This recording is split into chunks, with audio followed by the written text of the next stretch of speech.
All right, we are expecting the release of the DOJ Inspector General's report on deep state FISA abuse. That's coming in just a few weeks. And from what we are hearing from Senator Lindsey Graham, it is going to be, quote, ugly and damning for the Obama-era officials who abused their authority to spy on the Trump campaign.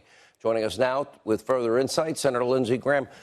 I watched your interview, and I know you pretty well. I want to take my time. I want to do it right, and I want America to read all of it.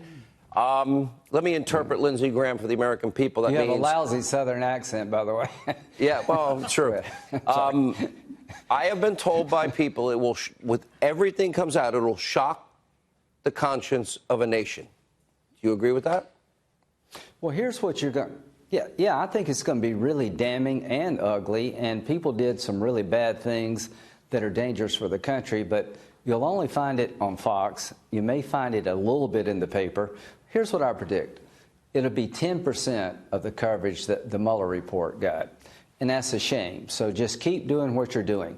Here's the question. It's not what did Obama know and when he knew it. Who told him? And what did he do when he was told? I want to know who briefed the president about their counterintelligence investigation against the Trump campaign.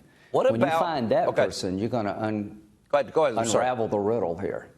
What about Andy McCarthy's When you find the person who briefed the president. Andy McCarthy's contention, there is no counterintelligence ever. He's dead right. Unless it comes from the president. It's the president's counterintelligence investigation. A counterintelligence investigation is designed to protect the country from foreign intelligence operation. The FISA warrant is a Foreign Intelligence Surveillance Act. It is not a criminal investigation. They found out that Dianne Feinstein's driver may have had connections to the Chinese intelligence service. They tell her and she fires him, right?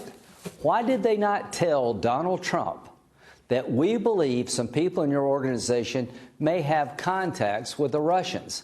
Why did they tell Feinstein and not Trump? Did they abuse the FISA process? Did they defraud the court? Did they open up a counterintelligence investigation not to protect the country, but to get Trump? Senator, these are the questions that will be soon answered.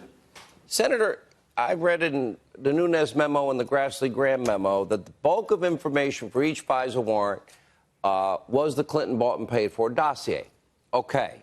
Now, we know that, in fact, the FBI, DOJ, everybody was warned at least twice, once by Bruce Orr, once by Kathleen Kavlak.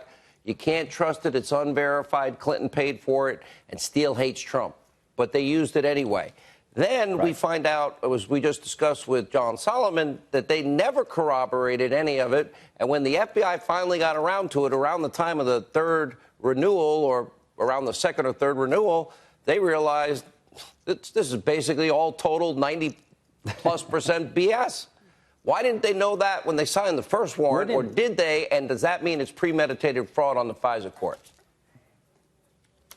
What would be ugly and damning is if you could prove that the document they used to get the warrant, without which there would be no warrant, was not verified until later, that they put no effort into verifying the document before they gave it to the court.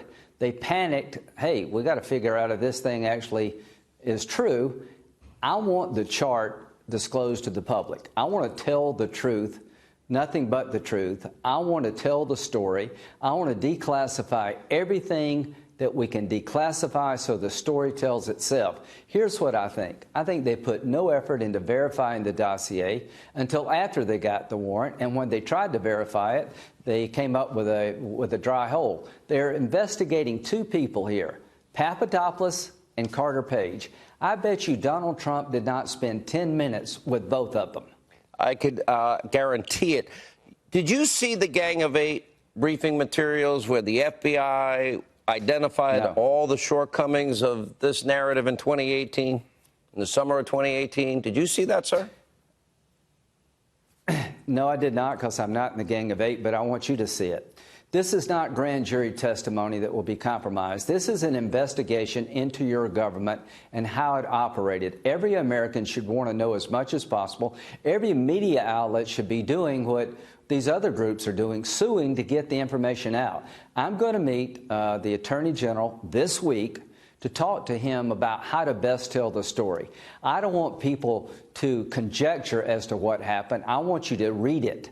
I want you to see all the 302s that we possibly can give to you. I want you to see the full FISA warrant application. I want to release the transcripts of the confidential informants talking to Papadopoulos. I want you to hear in real time that the guy said, I'm not working with the Russians. If I were, it'd be a crime and treason. Senator, the following I ask you, do you believe that there's all likelihood Hillary Clinton committed multiple felonies and they rigged her investigation? Do you believe that they used an unverified Clinton bought and paid for Russian dossier that later turns out to be all lies to get a warrant to spy on a president and then bludgeon a duly elected president and try to remove him from office? And do you believe that high intel officials outsourced intelligence gathering to spy on the president, presidential campaign transition, and other Americans to circumvent American law against spying against Americans? Do you believe that's all true, what I said? There's a good faith reason to believe that it's all true, but I don't want me to tell you it's true. I want you to look at the documents. What are the odds that Sean Hannity's right on this, I want you to see the Horowitz reports. What are the odds I'm right? I think Sean Hannity, I think you've been right about most of this, Sean. Your investigative team is the best in television.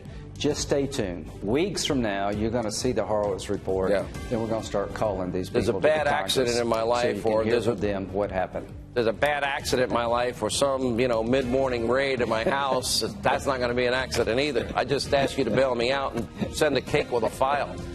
All right, Senator, thanks for your good work. In all seriousness, this is not a joke. This is literally an attempt to rig an election. This is to favor one candidate that should have been charged with felonies. This is about then undoing an election, a soft coup against a duly elected president, bludgeoning him in so many ways that it's unimaginable. This can't happen in this country.